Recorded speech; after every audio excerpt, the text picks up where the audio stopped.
Hey guys, what's up? It's me, Pagey, here once again with another Flash review, and this is episode 3 of Season 2, and this is titled Family of Rogues. I'm pretty sure it's titled. So this is a pretty decent episode. It was a bit filler. It was a bit filler, but it does set up some things and explain some things that will happen further down the line, and there's a pretty cool surprise at the end as well. But this review will contain spoilers, so if you've not seen the episode, do not watch the review. Go watch the episode, then come back if you want to, and discuss the episode in the comments. So anyway, the episode starts off with essentially Barry saving Iris from this this shootout essentially, which she got into because she was investigating this lead, which will probably lead to some stuff in some future episodes into her being a really investigative reporter and sort of getting herself in these troubling issues.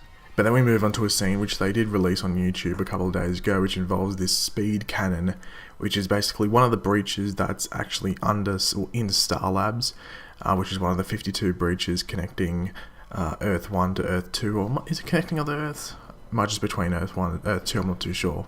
But essentially it's them trying to figure out how they can actually use this as a doorway between Earth 1 and Earth 2. We then see a scene between Joe and Iris's mother Francine, who's actually desperately wanting to see Iris after she's come back from wherever she was, and we actually learn she's been gone for 20 years, and there's a scene where Joe essentially explains to Iris the whole backstory about her mother, about how her mother was a drug addict, and that Joe essentially just put her into a rehab center. She had managed to get away from it and just never came back, and Joe just gave the story that her mother died, so it wasn't this story about her mother just wanted to leave her and then Iris is abandoned, so Joe was trying to protect Iris by not telling her the truth.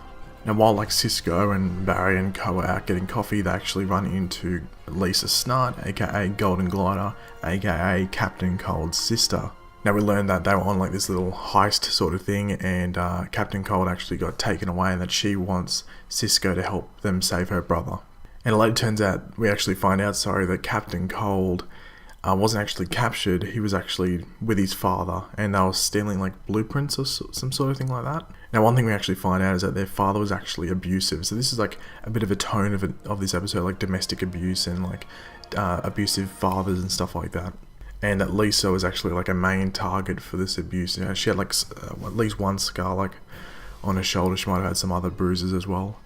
Now there's actually a scene where we see Iris, which actually Joe go to Iris's workplace, and we see Linda Park again. We haven't seen Linda Park in a while, so it's cool to see her back, and she'll probably play a role in some form of this season. Now one thing we learned throughout this episode is that Lewis Snart, aka Captain Cold's father, has actually implanted bombs into everyone's necks. In particular, one guy actually gets his head blown up, which was pretty cool. It's done through a magnetized weapon or something.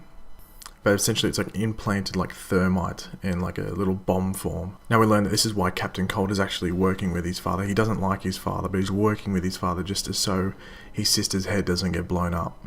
One thing which was a bit sidetracked from this, it's sort of a little side story, was actually Jay and Caitlin trying to fix this speed cannon thing, and we actually learned that there was a particle accelerator explosion on Earth 2.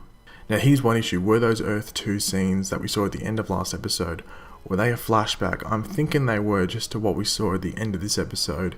I think they might have been a flashback, just due to the fact that Star Labs was all rebuilt and there wasn't really any anger towards Harrison Wells. You would think if he was basically what happened on Earth 1, you'd think they would all be angry at him and everyone wouldn't be celebrating seeing him come out of that elevator in Star Labs at the end of the last episode. We then see Barry infiltrate Lewis Snart's group to just sort of figure out their plans for the next robberies and actually just sort of keep an eye on them. So Barry basically disguises as this tech guy and helps them break him, but once his job is done and he's not really needed anymore, Lewis actually shoots him, but Barry's actually able to grab that bullet just before it enters him. I guess that's one perk of being the Flash. So as Barry's able to save himself, he's able to actually sort of stop Lewis actually getting away, and Cisco's actually able to remove the bomb from Lisa's neck just in time. And then what happens next was a bit surprising. Captain Cold actually kills his father. That's one of Captain Cold's really doesn't aim to kill people, but he kills his father because he hates him and because he was trying to hurt his sister. Now after all this happens, Barry actually visits Captain Cold in prison, which is basically a lead up to Legends of Tomorrow, because he's basically saying to Captain Cold. I know there's some good in you.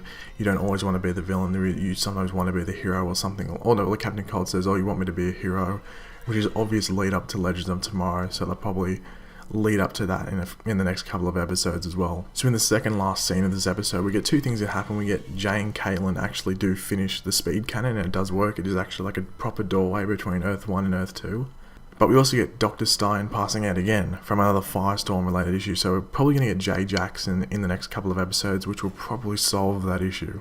And the last scene of this episode was really interesting, and it's actually Earth 2 Harrison Wells coming out of that speed cannon bridge, the one that's in Star Labs, and it's almost like Terminator 2-esque, like on the knees and stuff like that, or just Terminator-esque. I guess all the Terminators do that, but that's pretty cool. And he does not look like he did in that flashback from last episode. He's like all raveled, he's got like an evil look in his eye. Could this be like another Earth 3 or something Harrison Wells? It's probably Earth 2 Harrison Wells, but he does look a bit sinister. But it's going to be interesting to see how it plays out. So overall, I thought this episode was pretty good. Probably like a 3.8 out of 5. It was a bit filler, but did lead up to, had some lead-ons to other stuff as well. And I thought it was a pretty decent episode. So I enjoyed it a lot. Leave your opinions in the comment section below. What do you think of this episode? If you enjoyed the video, make sure you give it a like and subscribe if you're new. I'll catch you later, guys. Goodbye.